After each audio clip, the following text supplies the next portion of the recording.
Tranzeet Sports TV back again, January 18, 2022, a day that history was made in Africa. It would have been a shameful one for that matter, but for one legend, living legend, active legend, Sadio Mané saved Africans' blushes in the eyes of shame as Senegal beat host Morocco to win the 2022 AFCON for the second time for their country. And we're going to bring to you some statistics, some very key information about this tournament this year as you subscribe, hit, and like to share this video. Like I said, today history was made, and a lot of it was made today. First and foremost, it would have been a very shameful history made today.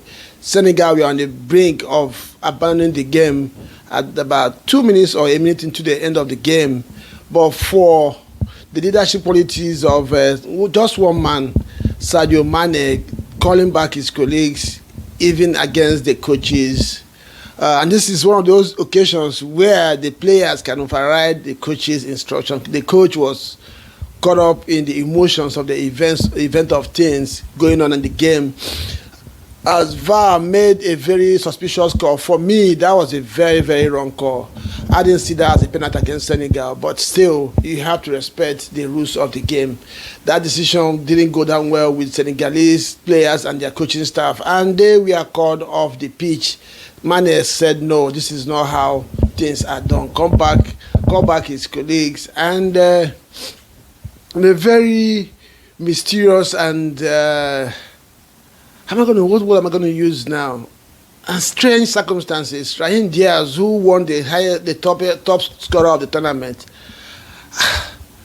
played a very, very mysterious penalty, lost it.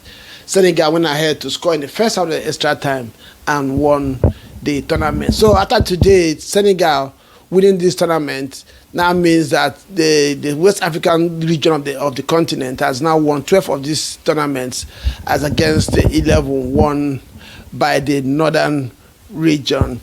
And the tournament again today became the highest scoring tournament in AFCON history. 121 goals seen in the tournament.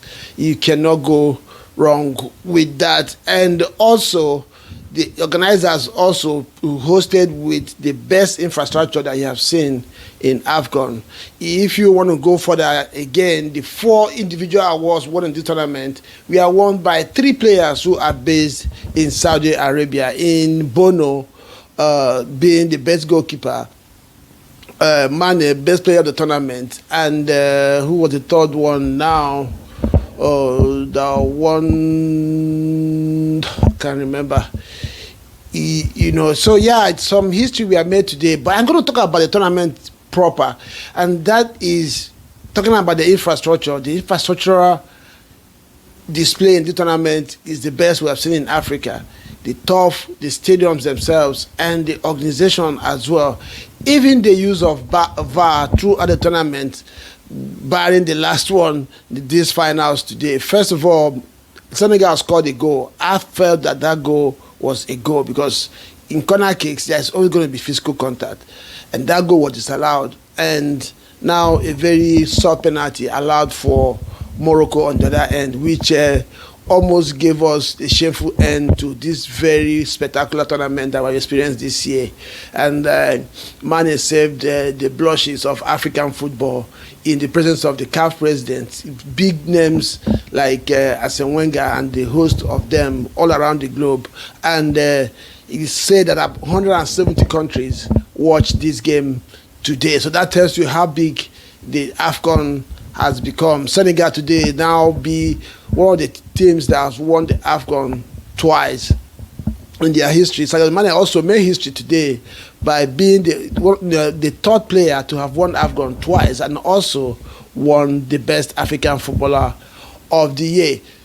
I said it earlier on as well, there's one very important fact about this tournament. So many years in the past, we see big players from Europe come to the tournament and struggle and not play well, but almost every player that is known, that is doing well in Europe or around the world, that came for the tournament, really played well. You could see commitment. You could see in fact, they raised the level of AFCON this year. So it ended up to be a very spectacular tournament this year, and we can only pray that this is the standard now going from here.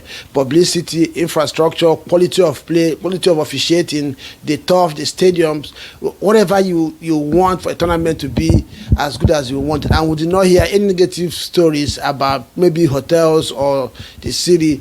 Everything just went as you will get it elsewhere in the world, and this is what we're talking about, African football. And we hope that some other countries in the continent will learn from what Morocco has served Africa and the rest of the world in this tournament today. So for me, it was victory for Africa, victory for Senegal, and as well victory for Morocco. For a very long time, they were not known to be at the highest level of football. You remember the last World Cup, they pushed and pushed in the semi-final and almost went through the semi-finals. Now they have come to AFCON and they play in the finals as well with a very good team. And today, they were a little bit below par what we know them in terms of quality and what they have exhibited in the tournament so far. Senegal, on the other hand, a never say die team. For me, Mané is the greatest player that have come from Senegal for what he did today, and not just in Senegal, one of the greatest in Africa as well. He didn't just save the blushes of Africa. He also set up the goal, one possession for Senegal, and set up the goal that Senegal scored today. So it was a beautiful day. It ended up in a very beautiful manner. Africa was saved their blushes, and I would say that African football can only look ahead and look forward from here. It was a beautiful day, and viva Africa, viva football, and viva Sadio Mané. He has become, if not my favorite, but one of my favorite African and world football players because of what he did today. Not just his display on the field of play, but his leadership qualities. Because in times like this, you need some people that will be calm in their head, that will understand that things, that will do things the right way. He was visibly angry with his teammate and refused to step out of the pitch until it was time for him to go he even had to run into the dressing room to drag out his teammates, and they came back and look at how events turned around and they still ended up winning the tournament. So let me know what you think. What was your biggest intrigue in this tournament? What interests you most? It's talking about the infrastructure, the stadium, the pitch, the quality of football, or even this final, the way that the final ended, or what do you have to say about Sadio Mané, who has become my favorite African footballer at the moment? And I will see you again next time.